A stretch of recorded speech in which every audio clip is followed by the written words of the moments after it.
Dr Eduard Ngirente ni minisitiri w'intebe w'igihugu cy'u Rwanda yitabiriye umunsi wa kabiri w'inama Nyafurika ku ikoreshwa ry'ingufu za nucleaire iri kubera muri Kigali Convention Center,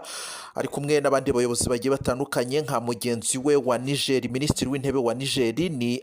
mahamane Lamine zeine, ndetse n'umuyobozi mukuru w'ikigo mpuzamahanga gishinzwe ingufu za nucleaire ni IAEA Mariano Grosi.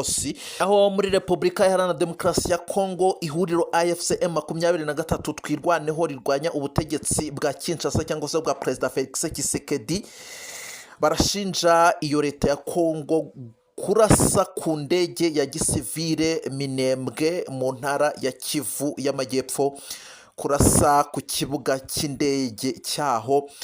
ndetse no gukomeretsa abantu bagera kuri 3, abagabo 2 ndetse n'umwana umwe.